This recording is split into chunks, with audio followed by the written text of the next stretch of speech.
Perfect. There we go. All right. So we're going. I think we're going. We're live. We have people watching us. That's super Wonderful. excited. So, hi everyone. Hello. That's live with us on Facebook. I'm super excited. I'm going to share this to my personal page so that, other people can enjoy the fun, because this is going to be a pretty awesome conversation. So for those of you who are joining, who are like, who are these two people? What is happening? Hi, I'm Dr. Siobhan Parat. I am a life and marriage coach. And I have with me Tonya Breland, who is also a life and relationship coach. And I'm so excited. First of all, I want to have a side conversation with her and just talk all things marriage and all things relationships. Anytime. That's not what we're here to do right now.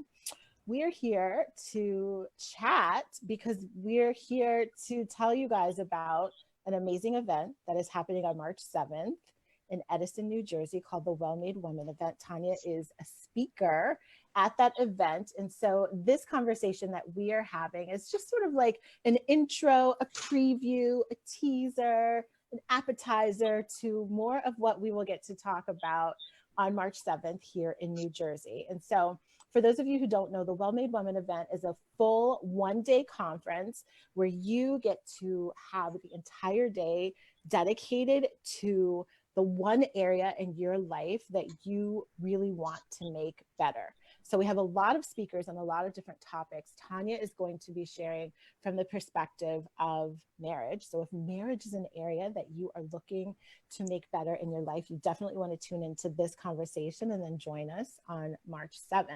So that's what we have here. I want to hop right into it though. So Tonya, why don't you go ahead and introduce yourself and tell the people what they need to know about you and why you're excited about helping people have healthy marriages. Sure. So I'm Tonya Breland, and I have been working in this, I would say, marriage space probably since 1998, where my husband and I started off leading a marriage ministry at a church that we were attending. And it was important to us then, and it's still very important to us now, to help couples to really be able to enjoy a healthy relationship with one another. We both came from broken home situations, and we made a pact with one another when we got married that we were not going to divorce. And we were tested, and we were really tested at some point in our relationship. But the commitment was there, and the commitment to do the work was also there. Mm-hmm. And so it's just really important for people to understand that, marriage can be a wonderful experience, but it can also be work. But to have a healthy relationship is really, you have to be very intentional about having a healthy relationship. So, this has been something that has just been a part of me, I would say, ever since 98, when we first started working in this marriage space. And so we thought it was important that we, got some credentials behind the personal mission, if you will.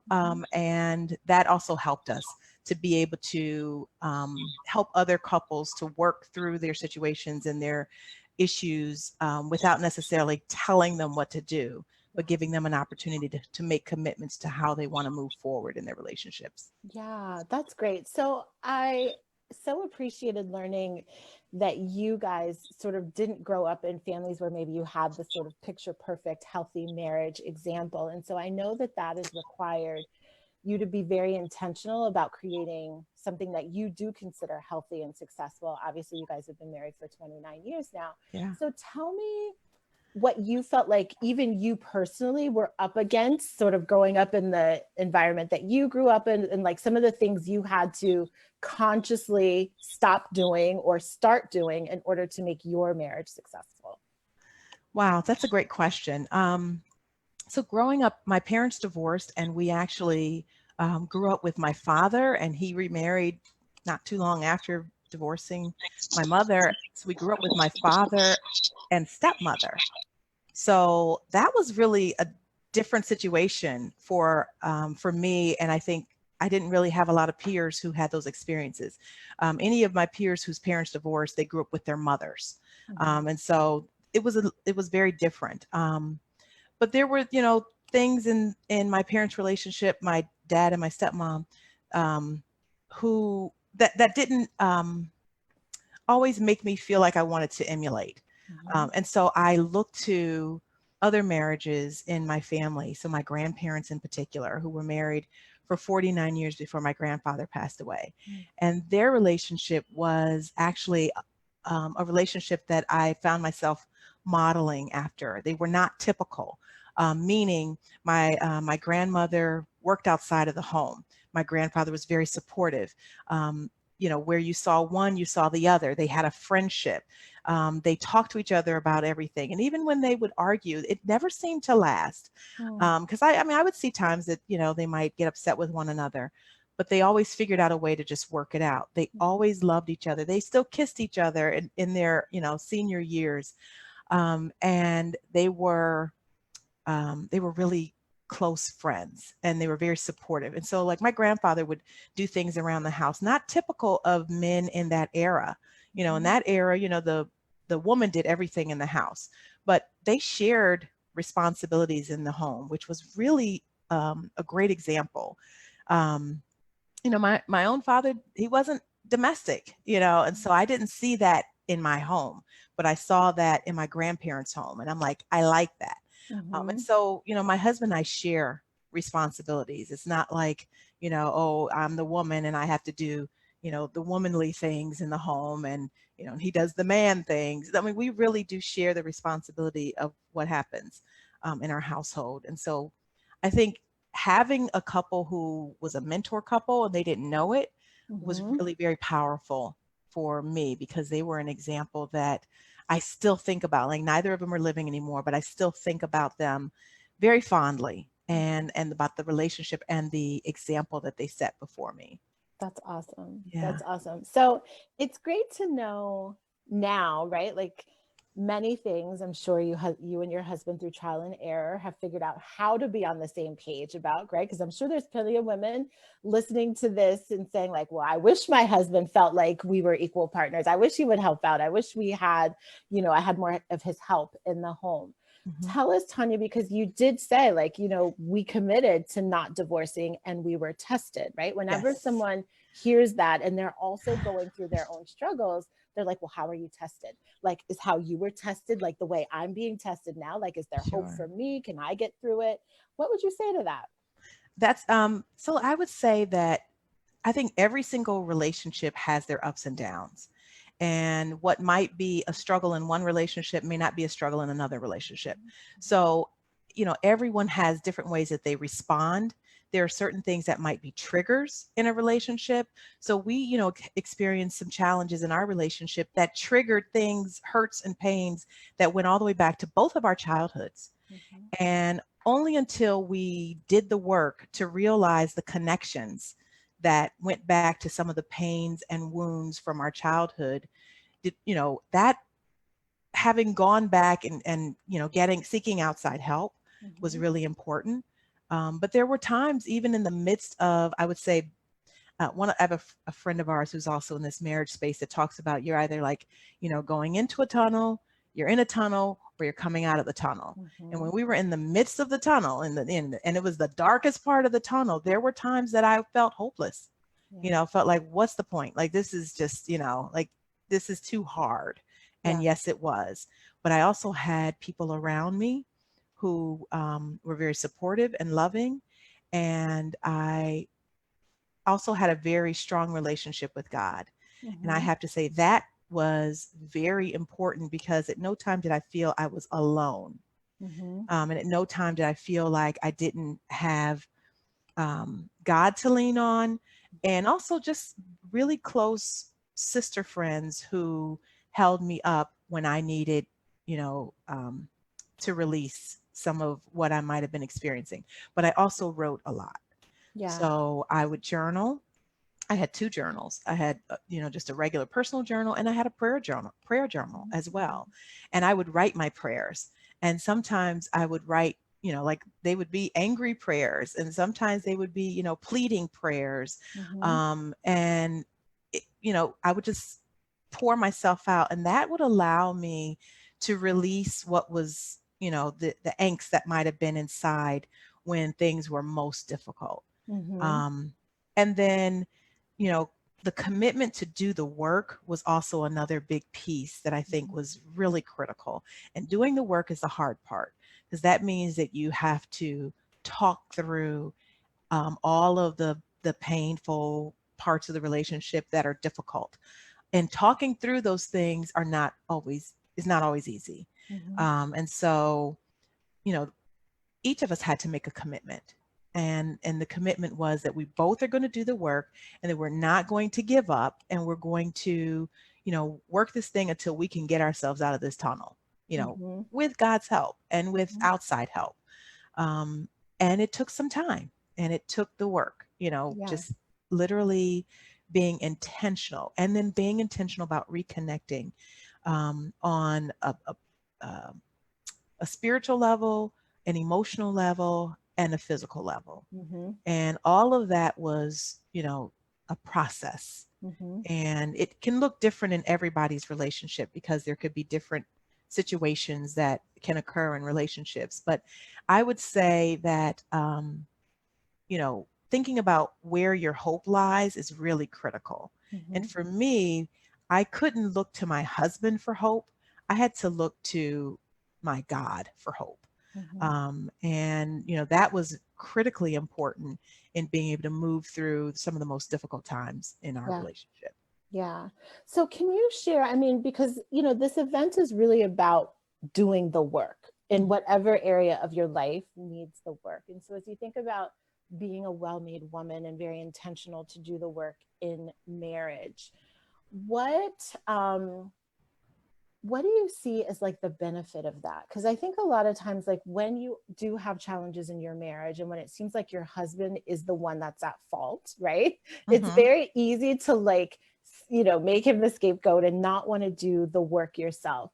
And one of the things I always try to help my clients do, it's like doing this work is for you. Whether he ever changes or he comes to the realization or he's putting forth the effort is irrelevant. Like what do you see, Tonya, as you think about someone who has put in the work? Mhm. What are the benefits for the wife, right? Just being intentional in this area herself, regardless of what he's doing.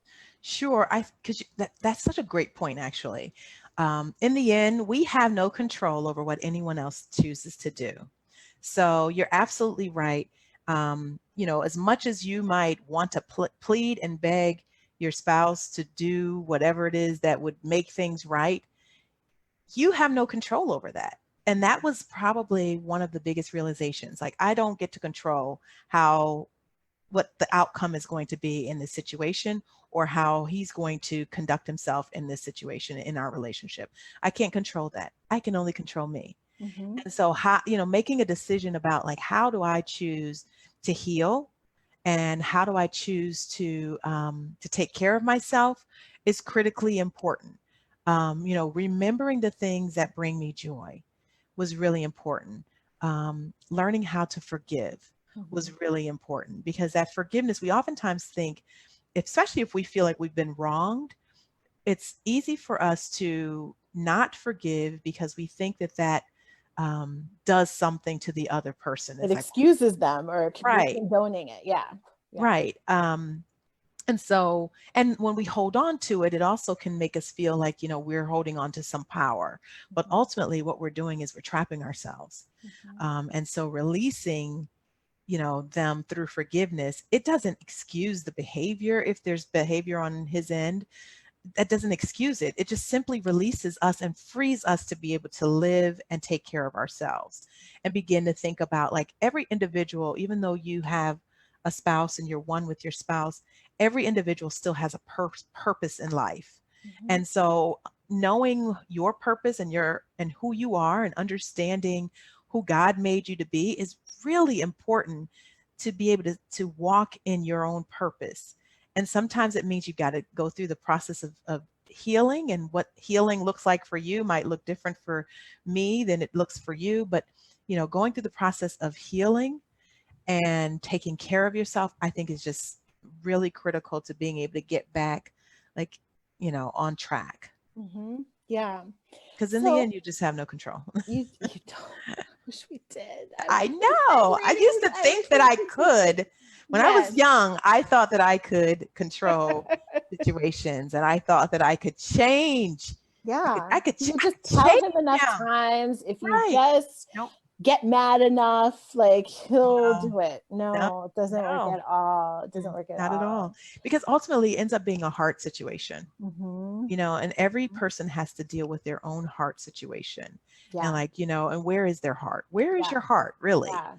Well, Um, Tonya, I think one of the things I couldn't agree with you more there. And this is what I know people really struggle with, right? Like when you're in the tunnel, right? yes. And so for some people, the tunnel could be 6 months, it could be Mhm, 6 years, right? mhm, And mhm. so when you're in the tunnel, like what do you feel is the mindset you need to have to get through the tunnel, right? Because some people just get stuck in the tunnel and that's the end, Right. right? And so as you think about even your own tunnel moments, Yeah. like what did you have to constantly keep in the forefront? What great advice did you have, or like what helped you like get through and keep taking steps while you were in the tunnel and you couldn't see the light yet?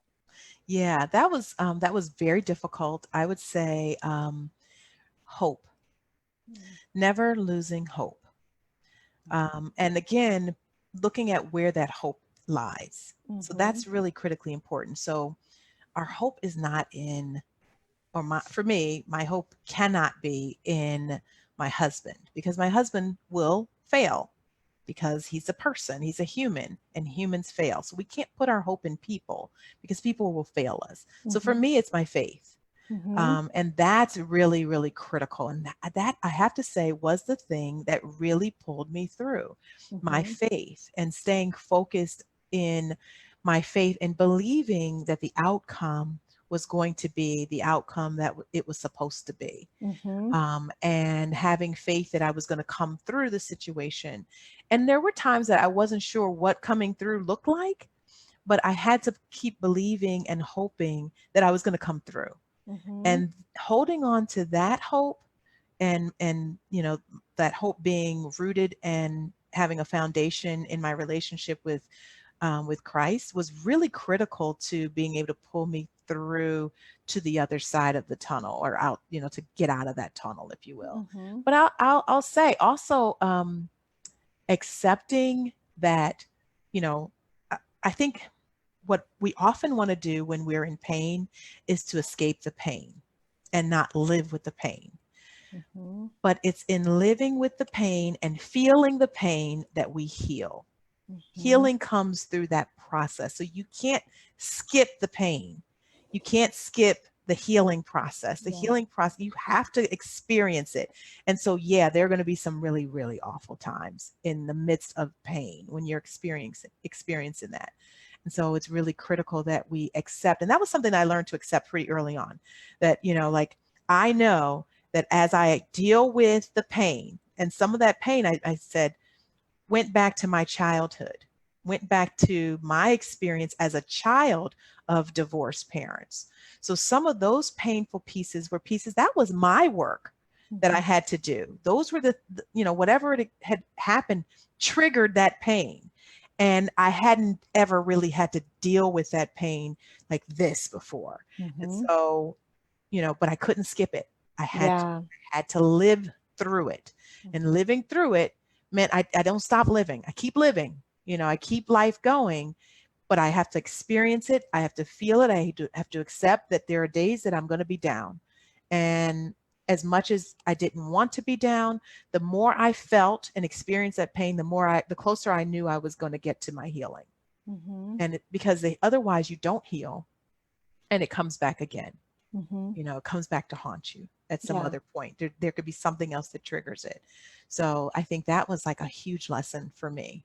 Yeah. Good. And that had nothing to do with my husband. Yeah, I think it's one of the things I often am so conscious of, that sometimes when we have really intense and like uncontrollable emotions to trigger situations, and it can be a big trigger or a huge trigger, a lot of times the way we are responding is, of course, what is a reflection of what is in front of us, but also from, I call them like the breadcrumbs. Like it's the breadcrumbs of the experiences of your life growing up and other things that have happened that create this sort of swell, this groundswell of pain and anger, or whatever the emotion is, that makes it so much more intensified. And I think sometimes those situations happen in our lives so that we can complete that pain that was never really addressed. Because it's like, well, now of course I can't escape it, or you could try to escape it, but it's going to show up in some other way. And so I think that's another reason why, whatever people are facing in their marriage is like being intentional about who you want to be and how you want to grow, and how you see yourself is always the most important work, because whatever is your work is always going to be your work, whether you're with your husband or you're not with your husband. Like that work is not going to leave you at all. Right. So Tonya, just to give people a little bit of hope as we, prepare to close, I want you to think about, in those tunnel moments, this is like a thing now, we're calling it tunnel moments. In those tunnel moments, like what were some of the things you were dealing with in your marriage that now you're like out of the tunnel? Because again, people are like, well, she doesn't know me, right? She doesn't know what I'm going through, right? And I know you've worked with other couples too, so you can even share like your tunnel moments and other tunnel moments that you've, worked with and ministered to others going through to get to the other side. Good question. And I don't know that so let me think about when I'm working with other couples. Sure. And, I think sometimes helping couples to see that, that this won't last always. And that quite honestly, by going through what they're going through, they actually can end up stronger and better on the other side of this. Because what they do, and I have to say that that was true for me too, because what happens is, as you work through, if you really do the work to go through the challenges that you're experiencing in your relationship and in your marriage, and you lay it all out on the table, whatever it is, it's like, so now you've created this vulnerable space where you're totally open, and opening yourself up to like, here are all the challenges. And it's like, while you're open, you might as well get it all out there. Like, don't hold back, just like deal with whatever the issues are, or have been, or have surfaced throughout the years that maybe you swept under the table, or just, oh, it's not that big of a deal. Oh, I'm not going to make something of this, but just putting it all out there and addressing everything is really important. And many times it's difficult to do that alone. So seeking help is really critical. And I would say coaching is not therapy. So coaching is great when you're ready to move beyond your situation. Therapy is when you're moving through your situation. And, because there's different work that has to happen. When you're in the midst of it, and then when you're coming out of it. But when I've worked with couples, I help them to begin to see where they want their relationship to go, and to talk through, how they get there. So what are the steps to getting to this place, or this, utopian relationship? By the way, there's no such thing. But there can be a relationship that's healthy, where you learn how to communicate, and listen to one another. You learn where oftentimes what will happen. So here's one issue that I used to have. I used to want to control things when things were going awry. And I learned that the control was really about fear. Fear of something that I was experiencing. And so rather than being vulnerable and expressing the fear, I would try to control the situation, which really made it worse and never helped with the healing process. So I think, as you're going through this work and realizing like, what is it that is important for me to know about myself, and important for me to know about my spouse? How do we create open communication with one another where it's safe for us to be able to express ourselves? How do we commit to being connected, because oftentimes there's an illustration that I've seen where it's like a statue, two back-to-back statues, and they are, clearly mourning and upset and going through something. And inside, there are two little people inside who are looking towards one another, trying to reach out and connect with each other. Mm-hmm. And it's a really powerful illustration. It's like inside, we really want to be connected to people. Yeah. And, in a marriage, we really want to be connected to our spouse, but there's something that's standing in the way of that connection. Mm-hmm. And so, how do we get to the bottom of uncovering whatever it is that's standing in the way of being able to connect on a spiritual and emotional level and physical level? Oftentimes, the physical won't happen because the emotional doesn't happen. Yeah. Or the spiritual doesn't happen. Like, how do we connect at that level?